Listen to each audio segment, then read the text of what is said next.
Hello everyone and welcome back to IMO Reviews.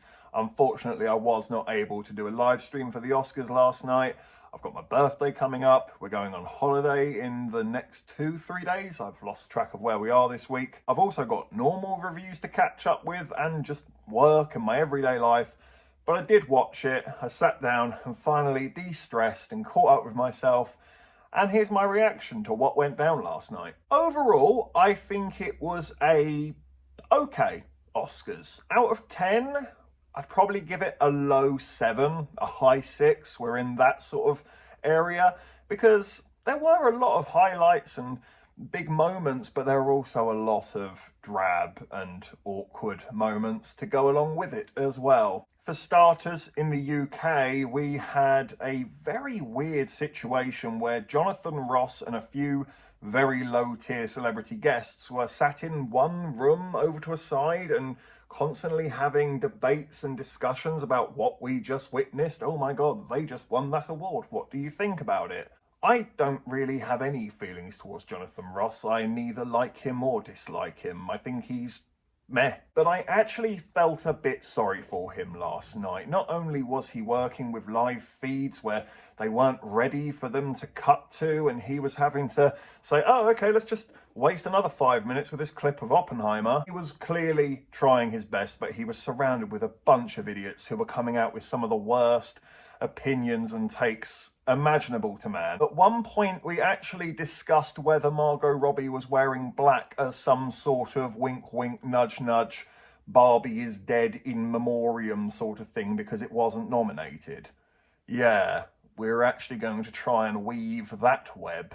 Jimmy Kimmel is an absolutely atrocious host. I've never liked the guy. I've seen clips of his show.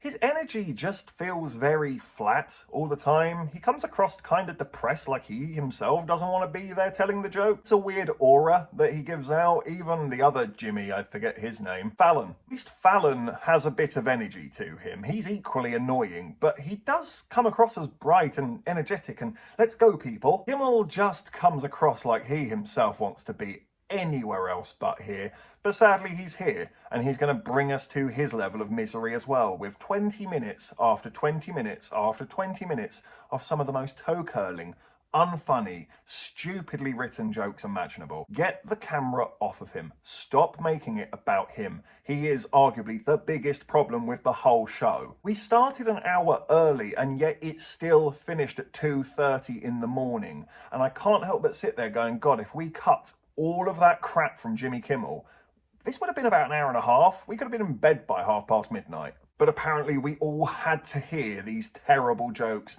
awful puns. Some of them just came across as kind of dickish as well, like he made a joke about our DJ's addiction issues in the past. And you could even see on Robert Downey Jr.'s face, the first one, he just sort of rolled his eyes and thought, yeah, well done, Jimmy Kimmel. You're the 150th person to make that joke. But because Jimmy Kimmel didn't seem to be satisfied with the response, he kept on digging and making the same joke. And after about the 5th time, it's like, yeah, we get it, Jimmy, move on. Yeah, even Robert Downey Jr. was looking at him like, he actually looked a bit pissed off. I'm no psychic, but his face said 1,000 words. He kept doing that. He kept taking jabs at people for no reason, almost as if he's offended that they haven't made the effort. Like making digs at Hayao Miyazaki for not being there when The Boy and the Heron won. Probably because he's quite an old man who lives on the other side of the world, and if you know anything about the guy, he's not the most sociable person. That's kind of what's interesting about Miyazaki. He himself seems clinically depressed, and yet his work is some of the most joyous, bright and wonderful, life-affirming material you could ever find. And actually, I think a lot of people thought that Across the Spider-Verse was an absolute gimme on that one. So no, I don't blame Miyazaki for not being there at all. Nor Wes Anderson. He won Best Short in a category where he stood head and shoulders above everybody else. I didn't even like that short. But even I have to admit, it's clearly the best one in that category. Not bothered that Wes Anderson didn't bother to show up. He's busy. I imagine he's probably working on his next project. Or he's just not that bothered about winning Best Shorts when, you know, he could win Best Director one day or Best Picture. That's definitely not out of the realms of possibility for Wes Anderson. I don't know why Jimmy Kimmel felt the need to take shots. He's not Ricky Gervais. He's not good at it. Every single dig that he made was either just poorly thought out or just barely even a dig in the first place, that it wasn't worth making. He was by far the worst thing about the Oscars for me. Cut him out, and in regards to the UK, please cut out the whole thing with Jonathan Ross. We just don't need more faff. We don't need more talking about it. I also thought there was too many songs. Why was the song from that Flaming Hot movie played? I mean, come on. And okay, she's very popular. People love Billie Eilish, but that song, this What Am I Made For? Oh my God, it is the most free sleep medication song out there. It actively just bores me. It gives me nothing. It's such a flat, emotionless song. I didn't gain anything from watching that performance. Just a woman standing still and singing very monotone notes as she gets spun around on a Lazy Susan. Just shit. This is meant to be Hollywood. Like, there's meant to be a bit of spectacle and entertainment to it. That was boring. The only song in this show that I can actively say, now that was bloody good, was Ryan Gosling's I'm Just Ken. That had true showmanship to it. It had energy. It was vibrant. It was memorable. He's taking the camera up on stage. He's getting other actors involved in it.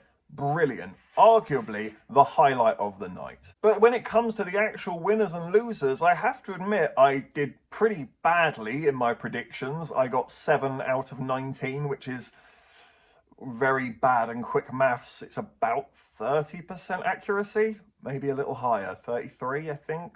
I'm not good at maths. But what I can say is that every time I was wrong, I was glad that I was wrong, because a lot of my predictions were based on what do I think the Academy are going to choose? Because I think Poor Things should have walked away with 6 or 7 Oscars, but I just couldn't see the Oscars giving them that many. I personally thought that the Academy would hate Poor Things and give it absolutely nothing. I thought Maestro was going to be the little baby that they reward. Because Poor Things feels a little bit, you know, clutching the pearls and X-rated to be given an Oscar. Maestro feels like an absolute Academy darling. So in my predictions, I gave Maestro about 6 or 7 of them, and it ended up walking away with a big fat nothing. And Poor Things gladly walked away with about 4, I think, in total. Please correct me. I don't have my notes on me right now. And I'm really glad that it did, because it absolutely deserved to win something. I did not feel good about writing in my predictions that I think it's only going to win original score. I didn't like it. It's just what I thought was going to happen. And I'm really glad to have been proven wrong. I actually thought a lot of the award readings and the